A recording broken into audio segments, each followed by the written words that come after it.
If you want to scale your business from 5, 6, and 7 figures and beyond, these are the 3 critical email sequences you need to start automating your sales. So let's write some emails, design some automations, and then of course, build some automations using the free plan of Systemi.io. Hey, I'm Jason, faith-based entrepreneur and marketing geek.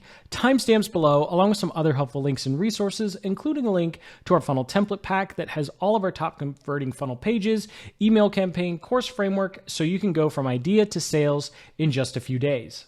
Now, when it comes to setting up your email campaigns, there are so many different sequences and strategies and advanced tags and timing we can do. But when you're just getting started and even scaling to 6 figures, you really don't need all that. There are just 3 basic sequences we need. We need a rapport sequence, a customer onboarding or welcome sequence, and then we need our oh so important broadcast sequence. I do really bad on that last one, but let's go through each one. So the first one we have is going to be our rapport sequence. And this is what someone will go through as soon as they join our email list, irrespective of the type of funnel or offer or newsletter they signed up for. And so this is just a 3 to 5 email sequence, giving them whatever it is they ask for if you use lead magnets to grow your email list. And then we immediately offer them something of value. So we offer them some sort of low ticket enrolling offer. We can go through exactly what that means in a little bit here. So that's what that sequence does. It has a specific purpose to deliver a lead magnet and then get someone to a sales message. Now, if someone purchases from you, this is going to be where your warm welcome sequence comes in. And again, this is just 3 to 5 simple emails to show some gratitude for them purchasing and then, of course, energize them to actually use the product. Especially if you sell digital products or you sell courses, it's actually incredibly hard to get people to use what they just bought. So we want to get them to use what they just purchased so they get value from it, which means whenever you have an offer in the future, they're more likely to purchase from you. More on that later. And then, of course, we also want to collect some testimonials. Now, the final one technically isn't a sequence because it just kind of goes on and on and on and never really ends.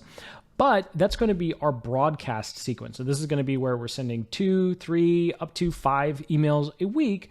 And these range all different types of topics and styles. But essentially, we're looking to stay engaged with our audience. And then every 3 to 5 emails, we make some sort of paid offer or offer another lead magnet that leads to a sales funnel for a paid offer. Now, irrespective of what your email marketing funnel or list growth strategy is, the first 3 to 5 emails are what we're going to call our rapport sequence.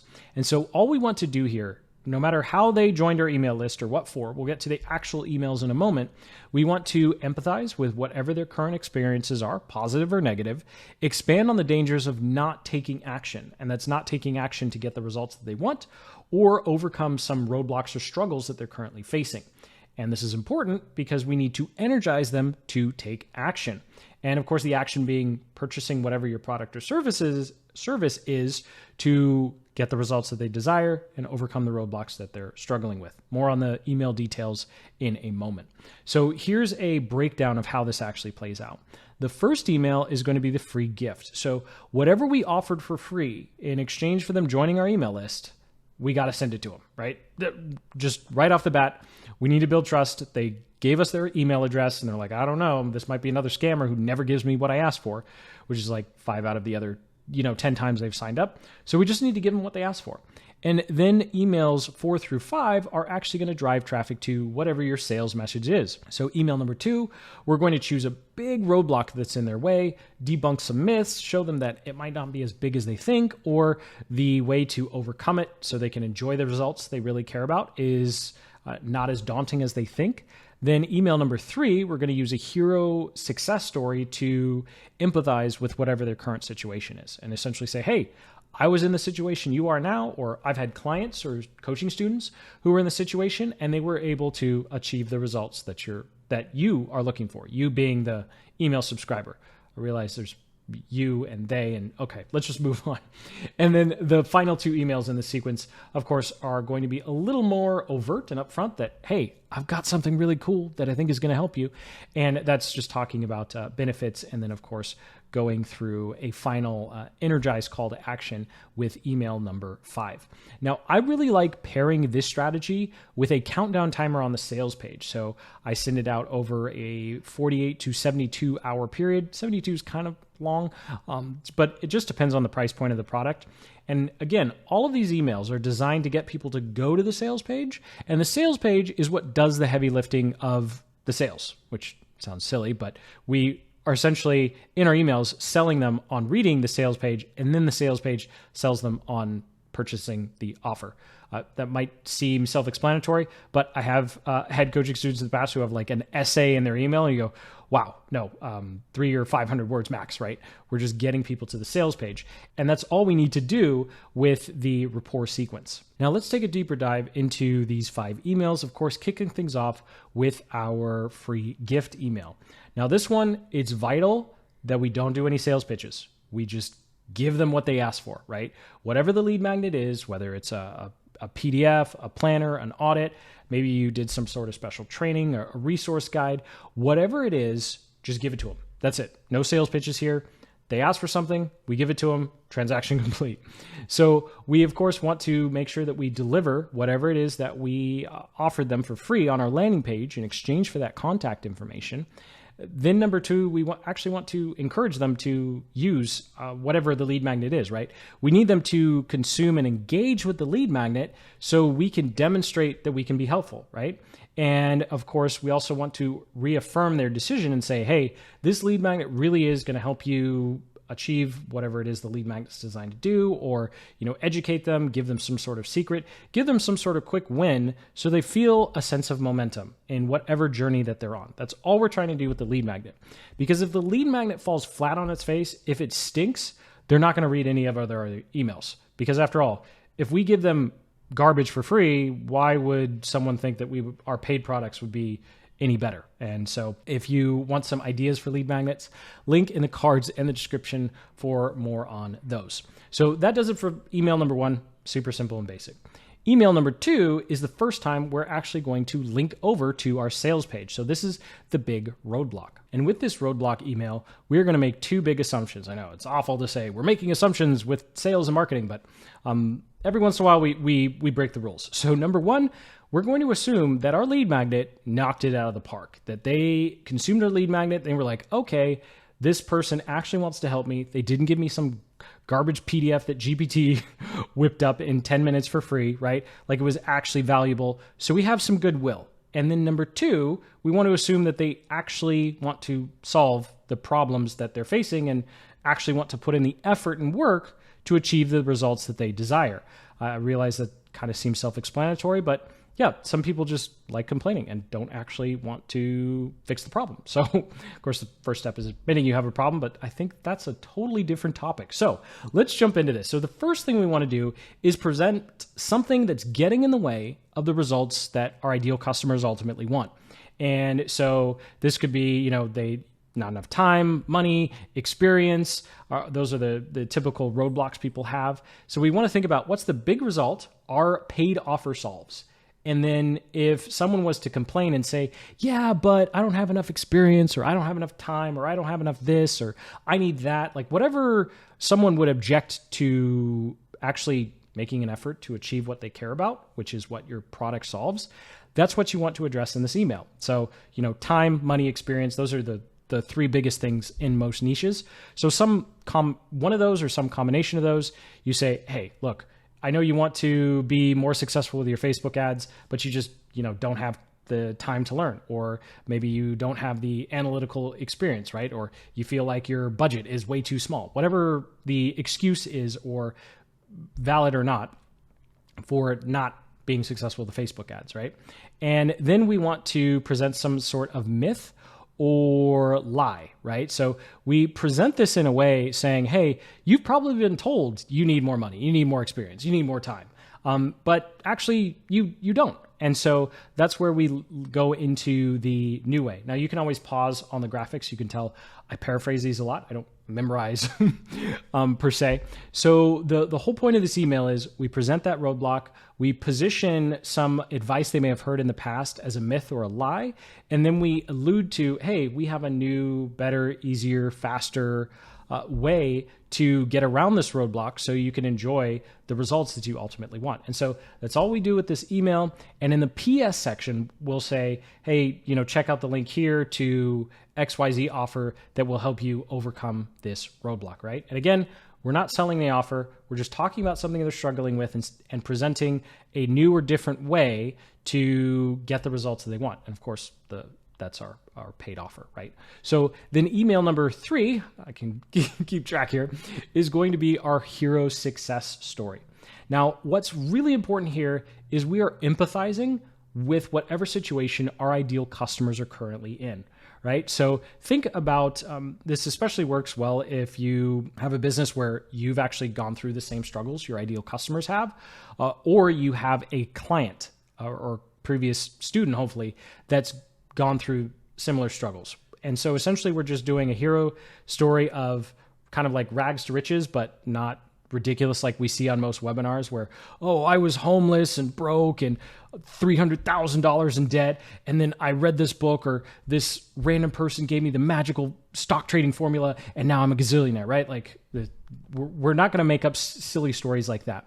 But the first part of this email is going to set the stage, essentially painting a picture of where you or your client was, and that situation should be similar to whatever your ideal customer is facing.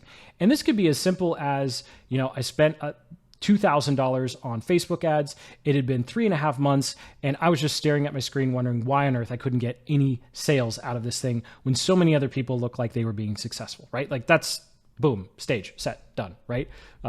And that actually came from the first couple months of wasting lots of paychecks on Facebook ads. That was not fun, right? So we set that stage, and then we go into the turning point and mechanism. I'll speed up here because I'm starting to ramble, but essentially we say, hey, I was in this situation. Here's the turning point, or here's kind of where I shifted my thinking, or I tried something new, or something new was introduced to me. And by the way, this new thing, whatever it was, whatever revelation, strategy, tactic, method, is part of whatever your product or service is. And that's where you transition to, I had this turning point. This is what I found. Now, what's really important with this email is don't be vague, like be super, super upfront. Like I figured out that it wasn't actually my ad targeting at all. It was that I was writing terrible ads and I needed to focus more on my customers and less on talking about all the features that were awesome in my coaching or consulting, right? So tell them what the turning point was. Tell them the revelation. Tell them that big golden nugget that allowed you to shift from the situation of I'm not successful to on the path to being successful, right? And so it's impossible to give away too much in this email. That's essentially what I'm trying to get across here. So once we've done that, we've gone through an empathizing story, we are ready to energizing them to take action by letting them know the benefits that they're after, the results that they're after are way closer than they think. And so with this particular email, we're going to get a little salesy. We're going to be honest and say that we have something that we think is going to be helpful to you, right? So we don't go say, hey, buy now, 79% off for the next 10 seconds. If you don't click the link, you're a complete idiot or moron, right? Like we've seen really hard sales emails. Can kind of get ridiculous. But here, all we're going to do is we're going to look through our product or service and we're going to pick out one big result that it delivers, right? It could be the biggest one or it could be one of the top 5, right? And we're going to say, hey, when you join our course, when you purchase this ebook, when you copy our template, you're going to be able to get result quicker than you could on your own, right? It'll be a little more finesse than that, but that's essentially what we're doing here. So we call out a specific mechanism here. And for example, if we were doing an ebook, we could say something like the strategy that you're going to learn for writing compelling Facebook ad headlines on page 7 is really going to be a game changer because it's going to help you with your click-through rates and ultimately lowering your cost per conversion or whatever benefit that would provide to them. And so keeping with our Facebook ads example, when we go to the final section here, I think I've mixed up those first two, but you can always pause and read the summaries if you're like, Jason, you are just rambling all over the place, is energize, right? So with energize here, we're not going to have a strong call to action saying, so buy this now at $17.99 or whatever it is. Actually, we don't even say the price here, right? Because we're going to let the sales page do all the value building and the discount and offer drop or whatever. With this energize, we want to say, and you can enjoy the same results, or I want to help you do the same, and essentially say, hey, we got this benefit. This is the specific part of the product that allowed me to get that benefit, that result, and I want to help you get the same. Go ahead and click the link below to learn more on how you can copy this template, how you can use this formula for yourself, how you can get the same results that other people have gotten too, using whatever specific thing you're talking about in your offer. And so once we've been really positive with this email, talking about the benefits of our offer and what it can do for people, we're going to get negative. We're going to address the elephant in the room, because we've sent 4 or 3, I can count, we've sent 3 emails so far, and they have not purchased. I'm not counting the first one because we just gave them a lead magnet. So we've sent 3 sales emails so far. They've had a chance to check out our sales page, and for some reason, they haven't purchased. So now it's time to magnify the mess and essentially call out 3 objections that people would have to purchasing, and then try and address why those aren't valid and they really should purchase this product to get the results that they want. Now, something that's interesting with this sequence is we are always I should say writing, but we're typing this up, right? Writing or typing as if whoever we're talking to wants our product, right? And we can be that bold because we know they opted in for a lead magnet. So we know kind of what they care about, right? We know what was on our landing page. We know what's in our lead magnet. So if they care about that, then they probably care about our product or what our product or service has to offer, unless they're completely different things, in which case the lead magnet is wrong and we should create a different lead magnet that's related to our product. But that's neither here nor there. So in this particular instance, we're just going to say, hey, noticed you haven't taken us up on this offer. Normally there's one of 3 reasons people haven't, taken action yet. I like to frame this as taken action as opposed to, hey, you know what? You haven't bought my product. I think it's stupid. So here's why I think you're dumb for not buying it, right? Like we're not doing that. We're always staying in the context of, hey, I think you want these results and this product's going to help you get those results. So maybe it's you think you need more experience, and then you go through why people don't. Maybe you think you need more time. You can go through why your product isn't going to take them more time. Unless it's a master course, then that's an objection that you just can't get over, right? Which is why I like templates. And then, of course, time, money. Oh, money is the last one, right? Maybe they think they need a bigger budget, right? Maybe the problem isn't that your offer's too much. Maybe they think they're going to need to spend too much in order to be successful. I know for us as a marketing agency, a lot of our objections is, yeah, okay, your course is like $50, $100. I can afford that. But then I don't have like $3,000 or $5,000 a month to spend on ads. And so one of the things we do is we say, hey, yeah, our course is $25, $100, and we're going to show you how to use it with just like $150 to $500 a month in ads. So always be thinking about time, money, energy. Those are always the 3 biggest objections for most niches. And so just address those. I like to have it like, you think you don't have enough experience, paragraph. You think you don't have enough time, paragraph. You think you don't have enough money, paragraph. Check out the offer because it's really going to help you achieve the results that you're wanting or overcome the roadblocks that are in your way. Now, as we wrap up with your rapport sequence, here's an example of what the timing could look like. It just depends on how much urgency you want to build around whatever offer that you're making. So for us, we have settled around 48 hours. And so we'll send these 5 emails over a 48-hour period. And yes, it's a lot, but then we pause, right? So after your rapport sequence, whether it's 24, 48, or 72 hours, you pause and you put them onto your broadcast sequence or whatever the next content sequence that you have. And so this is one of those areas where it's really just going to depend on your funnel and strategy. You can send these out like once a day if your timer is going to be for a couple days, but whatever offer that you're making, especially if it's a digital product, definitely use a timer. There's no downside to it. It creates a sense of urgency and makes offers and discounts that you're making a lot more compelling. Of course, make sure that the timer actually stops, right? Don't just have it reset at the end of every day. Then this totally falls apart. But that is all there is to it, to writing and crafting and, of course, timing out your rapport sequence. Now, hopefully after someone has just joined your email list or maybe been on your email list for a while, they've gone through a rapport building or email sequence, and they've actually purchased whatever it is that you were offering. And this welcome email sequence can essentially pick up wherever your sales emails emails left off. Of course, we do stop sending them sales emails and we send them this sequence instead. And so with this sequence, it's outside of whatever transactional emails like the receipts or the login info your membership site might send out. This is something that we're doing independent of all of those transactional emails. And so what we want to do here is energize people to actually take action and use whatever it is they just purchased, because this is going to be very important for our future sales. We want to, of course, empathize with any roadblocks that they're facing or any excuses that they might have for not actually using the product. And of course, we want to encourage them by letting them know success is right around the corner. They are on the right path to success. So here's a quick rundown of what this sequence would look like. Of course, we start with the warm welcome, where we're just telling people, hey, here's how to get all of your stuff. Now, whatever your system or software is for delivering products, it'll probably send, a receipt, it'll send some login information.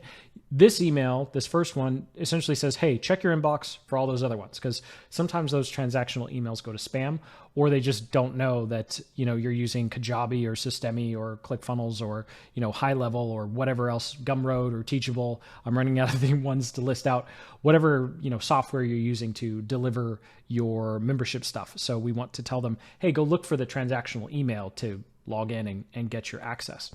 So after that, of course, we want to encourage them to actually go through the product. We want to help them get over some excuses they may have to not actually using the product.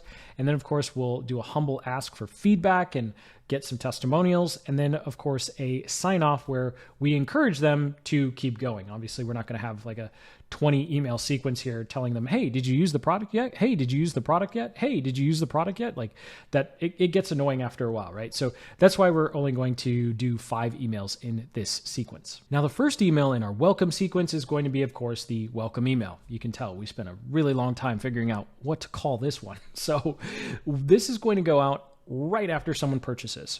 So they're probably going to get 3 emails from you right off the bat. They'll get a receipt from the payment processor. They will get a email giving them access to whatever your membership, site is. And then they're going to get this email that tells them to go look at the other 2 emails for the information that they need, right? So hopefully they find one of these and we don't get that oh so annoying support ticket of, oh my gosh, I just bought and I can't find my stuff, right? So we just want to make sure they can log in and get their stuff right now, because hopefully they're excited about their purchase. And that leads us into what we need to do in this email. So the first thing we want to do is just thank them for their purchase. So show some gratitude.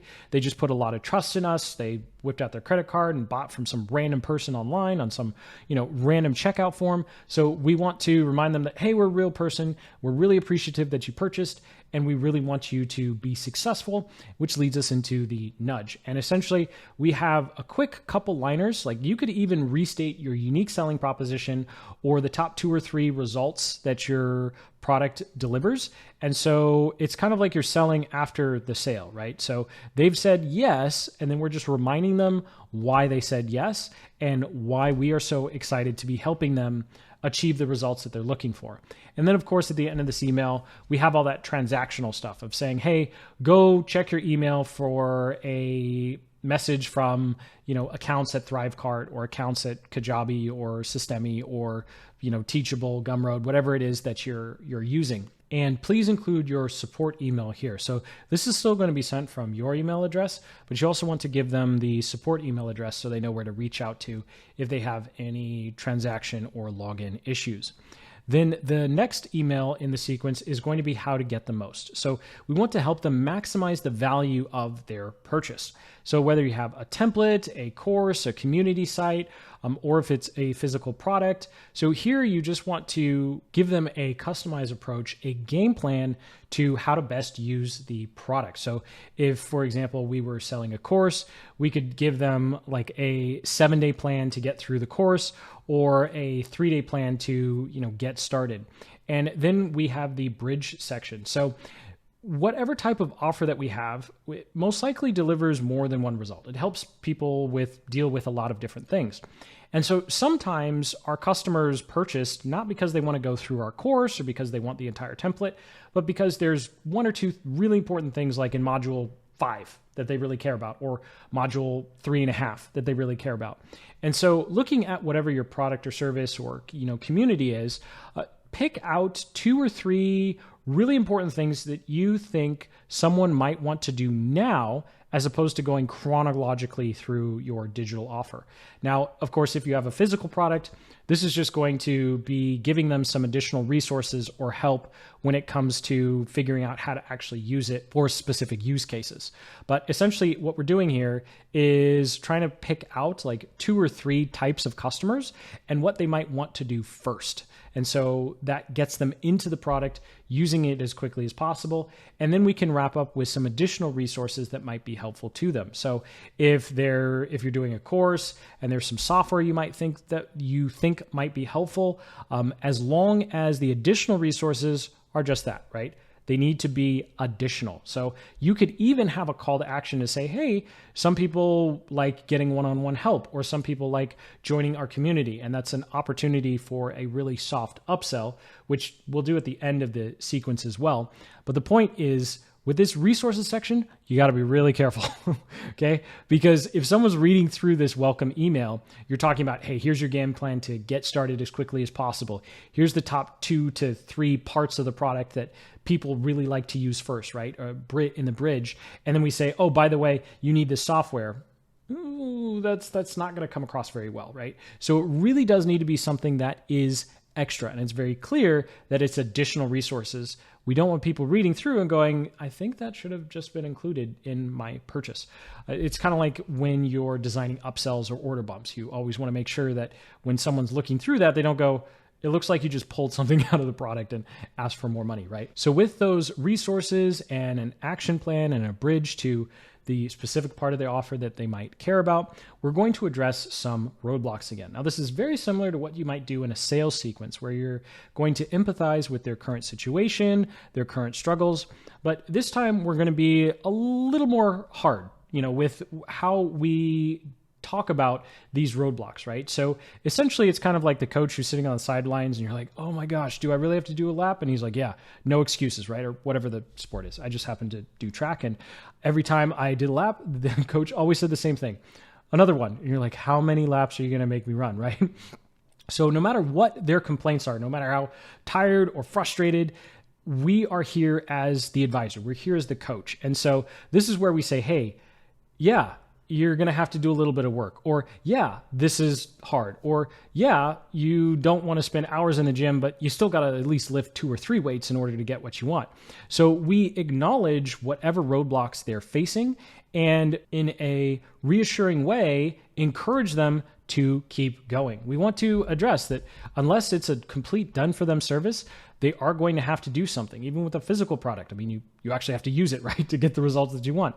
And so there is some sort of work that needs to be done on their part. And so we want to acknowledge that, reassure them that it's not as a big deal as they think it is. Even though they're tired, they can still get through it. They can still achieve the results that they're looking for. And so here we are just being that encouraging coach. And of course, we could even include some stories of success. And these could be the same stories of success you used in your sales sequences, just reminding them that, hey, other people have been where you are and they've used this product. They've used what's in here to achieve the results that you want. So we want to be encouraging, but we also got to be firm, right? Because there are tons of excuses for not achieving results. And we just need to say, hey, I know you have excuses, but you can do this. Let's get it done. Now, this next one, the quick question, is very simple. We want feedback, right? So we are going to make it really easy for people to tell us what they think of the product so far. Now, in terms of the timing, this might come out a couple days, or maybe even you delay it a week. It just depends. But here, we want to ask for their opinion. We want to ask for their feedback. You can also straight up ask for a testimonial here as well. But we want to show our customers that we actually do care about what they have to say, right? Because at the end of the day, like we're building this for them. So we should ask them if it's actually being helpful. And so we want to have 2 or 3 really clear, specific questions, not open-ended like, hey, what do you think of the course so far, right? So be really specific and say, hey, if you've completed, module 1, did we help you, build your ideal customer avatar, right? Or did you find the headline formulas in this Facebook ads course, actually helpful, right? Did this prompt actually save you time? Or did this, AI flow actually help achieve whatever result that you're looking for, right? So be specific with the feedback that you're asking for. And then of course, be clear with how they can give it, right? Should they just hit reply and type up what they want?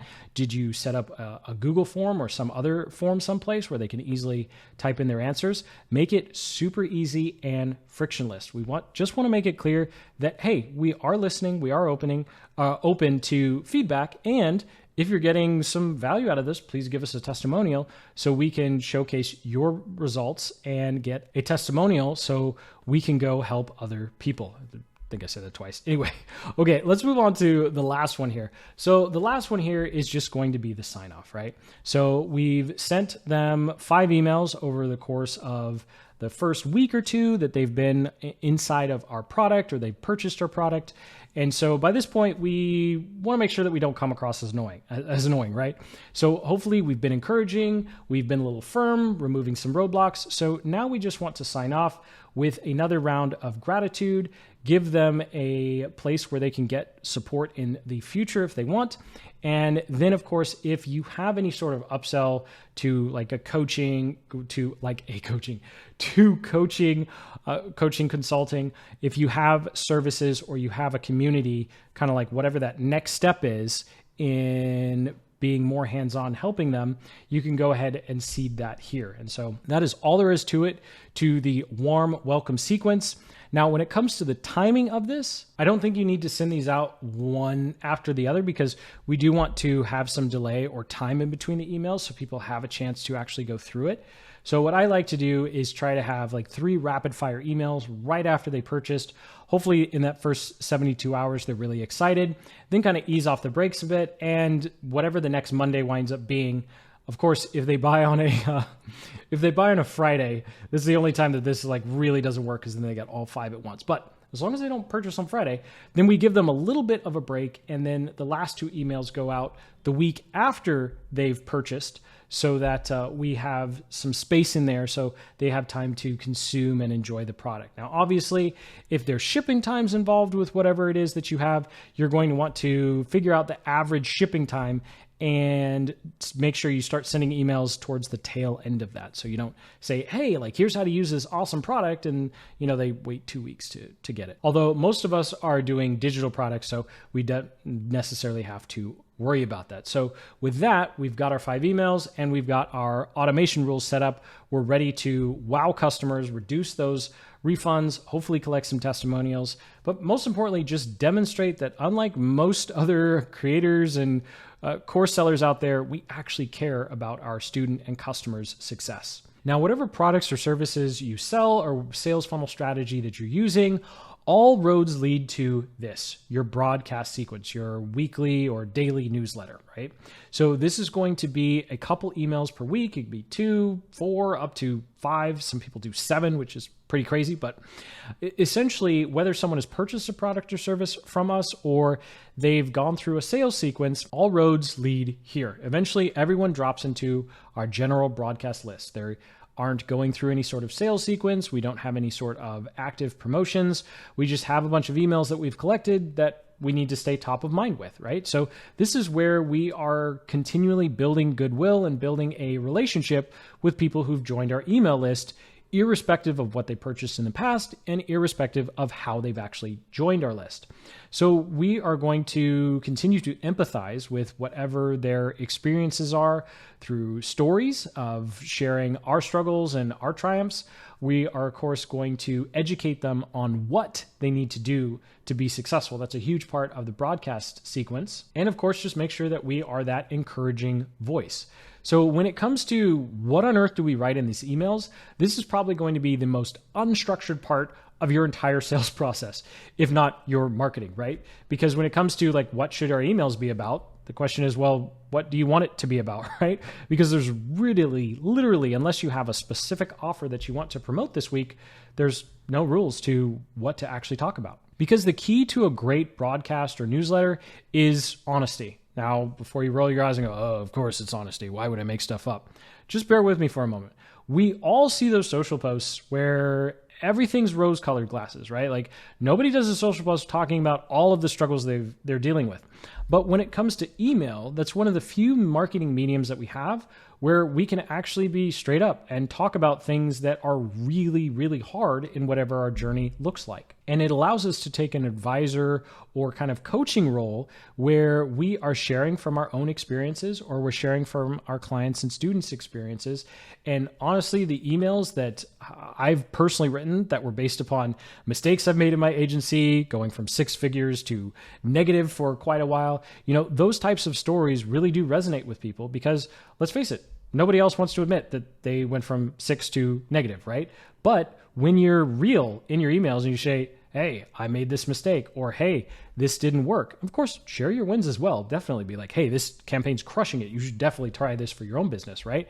We are just sharing insights from our own journey and of course, sharing things from the content that we're making as well, or commentary on current news. Now, I realize as an overview of what we can do with this sequence, that's pretty nebulous, but really the sky is the limit with the newsletter. And that's part of what makes it so hard is because it really is just supposed to be like a page out of your journal. You just kind of sharing what's on your mind to help your ideal customers and help your email list as they journey down their own path to the results that they desire. Now, I realize that's pretty nebulous, and me just saying, talk about whatever you want probably doesn't really help you come up with some newsletter and broadcast sequence ideas. So let's go through 5 different types, and we'll have like 3 subtypes for each one of them. So maybe 15. All right, let's go ahead, jump in here. So the first one is the content cornerstone. And this is where you are sharing a valuable piece of content you've actually made. And the key with sharing your content is this doesn't necessarily have to be something that you just posted this week. Sometimes I'll, in our newsletter, do a callback to a video that I did like 2 or 3 years ago, as long as it's still relevant, right? And so you just add kind of an anecdote of, hey, I was working on my goals this week. I was getting, really frustrated. And that reminded me of this video I did, 2 years ago. And I actually still use this process to date. So if you're still trying to figure out your goals for this quarter, check it out here, right? And that's pretty much it. There's the email. And if it's an old piece of content like that example, I'll head on over to, GPT or Claude or whichever AI you want to use and pull up some quick statistics that helps kind of reinforce whatever the cornerstone content is talking about. So the next one is one of these personal ones, and that's going to be an aha moment. So here we're going to essentially create a deeper connection with people on our email list by simply sharing something that we realized. And here we really do want to be vulnerable and completely honest. And this isn't like sharing something in a YouTube video or social media post where like a ton of strangers are going to see this, right? Like depending upon your email list size, a couple thousand people, they are going to read this, right? But because of the email medium, it's a lot easier to be honest with limiting beliefs that you may be going through, any sort of current failures, or of course, sharing your successes as well. But starting off with a limiting belief or a problem or struggle that you've recently faced, and then sharing either how you've broken through it or how you're currently dealing with it, right? Because all of these emails should really be written like you're just talking to a friend, right? We're not doing like, oh, corporate speak, this month the numbers were down and here's what we're going to do, blah, blah, blah, synergy. Like, no, nobody wants to read that, right? People want to read like, oh, our numbers are down and here's why I think my numbers are down. Maybe you're experiencing the same thing too. And you'll be shocked by how many people will reply and say, oh yeah, I noticed that too. Because our lives don't exist in a vacuum. If we're experiencing something, especially if it's an industry or trend-wide thing, if it's an industry-wide thing, or it's a trend that's, you're noticing, other people will be seeing that as well, or experiencing that as well. And if you have a lesson learned, then go ahead and share that. Sometimes I share other pieces of content from other people or sources that I found helpful. Now, the next one is, did you see this, right? So this is essentially saying, hey, I saw this news story, I saw this update, I saw this video, this post, this tweet, or whatever. And then you do a little bit of commentary on it. Obviously, make sure that it's actually related to your niche, right? Like there's certain subjects or topics that your audience probably could not care less about. Like, for example, this is not necessarily a channel about fitness, just like it's not a channel about politics. So if I went off and said, hey, did you see this video on this like new method for training? Like nobody on my list would care. A lot of people would go like, I don't care about gym stuff like you do, bro. Like, don't send that to me, right? But if I saw an update from Meta and, something with their AI or how their algorithm's changing for ads, then because I'm a marketer and that's why people subscribe to me, it would make sense to share that. And so it's making sure that it's relevant, you share your commentary, and then if you have any takeaways or anything that you're doing differently as a result of that new piece of information, that's how you kind of make it unique in your own. And so one of the things that you don't need to worry about is, oh, well, maybe they already read this, right? Or maybe they already saw that update or they already know about it. That's okay. As long as you include your commentary and the implications of how you're going to change your behavior, your business, or whatever it is that you're working on, as a result of that information, then that in itself becomes unique and a reason to share it. Now, if you have a product or service to promote, which you can do every kind of 3 to 4 emails in this sequence, then I like using the roadblock formula. Now, if this looks familiar at all, it's because I actually use this exact same formula in my welcome sequences, and I use it in my sales rapport building sequences as well. So essentially all we're doing here is we look for a roadblock or problem or struggle our ideal customers have. And then we send an email out saying, hey, do you have this problem? And then we talk about a myth or a lie or a common way of solving the problem that's actually not the best way to go about things, right? So as an example, like let's say we have a product of Google ads, right? So we could say, hey, are you tired of Google not actually telling you where your money's being spent, right? Like Google loves to not tell you how your budget's being spent. Then we could go through, here are the common ways most people try and fix it. It actually doesn't work. Here's a better way, method, strategy, technique, right? And then we actually give them something that they can use in the email. This is key. And it's just what to do. Like it could be as simple as saying, hey, maybe you should check your placements to make sure that search partners wasn't checked by accident, right? Something nice and small that they can easily, do in less than 10 minutes. And then we have a call to action at the end of this email to check out whatever our paid product or service is. And so this is the email that I like to use when I'm driving traffic to a paid offer. But of course, we do want to use this one sparingly, like every 3 to 4 emails, so we're not constantly pitching people. Now, this next one is the simple encouragement, right? We're essentially taking an advisory role with these different newsletters. And so we want to share encouraging stories of ourselves with breakthroughs. This is kind of like the opposite of sharing when things go wrong. You could also share client stories of success. With us, I don't necessarily always ask our clients or coaching students if I can share their story. I just change the facts enough so that no one can figure out who I'm talking about. And then, of course, you can also share stories of other people that you've read, right? Like sometimes it's nice to go back and say, hey, here's how this famous XYZ person achieved the results that they were looking for. And the key to this one, just like the kind of aha moment or sharing news, is some sort of application or something that in your behavior has changed based upon, the story that you've either the experience that you've gone through yourself, if the story is about yourself, or a key takeaway if it's a story of a coaching student, client, or even someone who's famous in your niche, like you're reading an autobiography and you say, hey, I didn't even know that JP Morgan was actually the initial person who funded Edison. And so here's my takeaway for today, or something like that. That was a silly example because I don't actually have a takeaway. That was just really a random fact. All right, moving on. But that does it for 5 different types. Hopefully it got some of those creative juices flowing. It really does take a while to get the hang of this. And speaking as someone who still feels like it's still nails on a chalkboard, for me, it's probably the hardest part of my marketing. I will literally do anything and everything else in our funnels and advertising before I'll start writing broadcast emails. But these are just some of the ones that have helped me in terms of actually writing these things and staying consistent at times. Obviously, if you're on my email list, you know I'm not as consistent as I should be, which leads us into the automation. So for the most part, you're going to be sending these in real time. You're probably going to send these, hopefully send these a couple times per week. What you can also do though, which is really ninja, is after you send these for like 6 or 7 months, you can go back and look at your best performing ones. You can take those and put them into a automated sequence of 3 to 6 weeks. And so what you can do is you can send these out in real time and then find your best performing ones.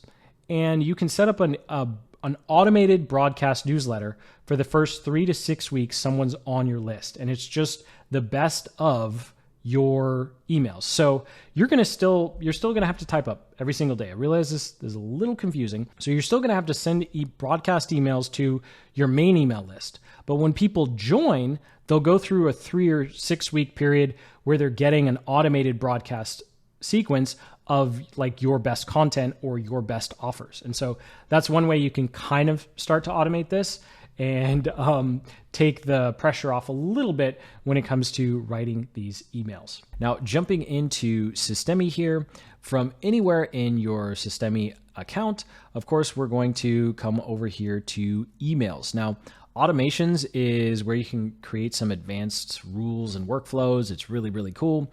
But when you're on the free plan, you run out of those pretty quick. So we are going to use a good old-fashioned campaign to get the job done. Now, when you check out the link in the description, you can actually import this email campaign directly into your Systemi account.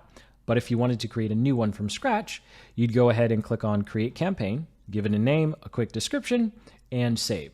Now, the difference between an email campaign and an automation is an email campaign is just going to be triggered when you have a tag or an event, and then it's going to send emails in a straight order on a predetermined delay.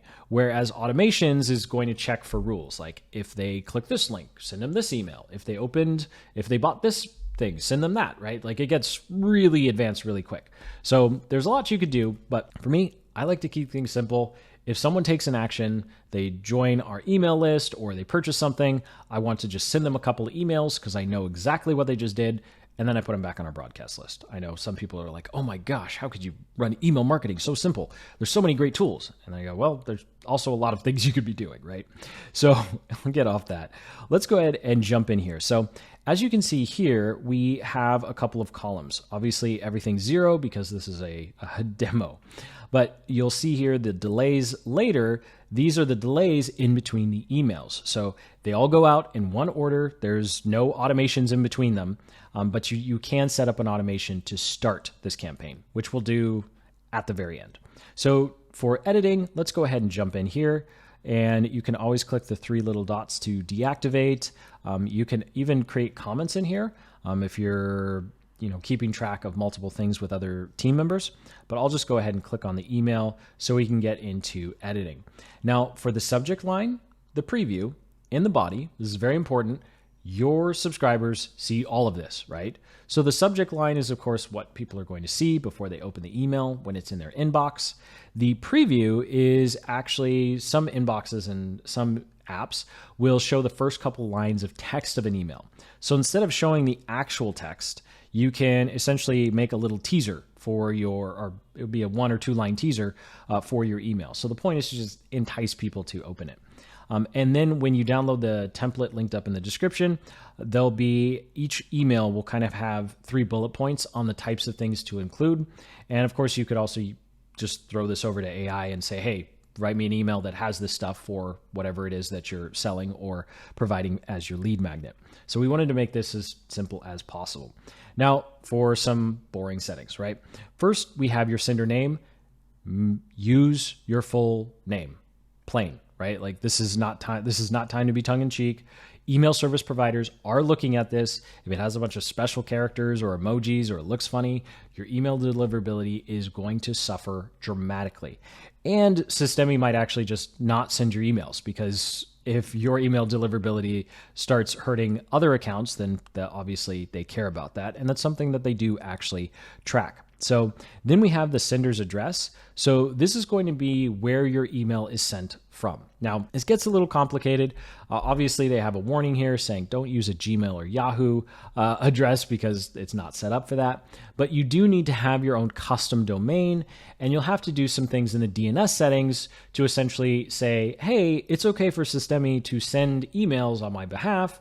And then earlier this year, in 2024, there were some there were some legal changes with some other like text files you have to have with your email, but Systemi has you covered with all that techie stuff, right? They stay up to date with it.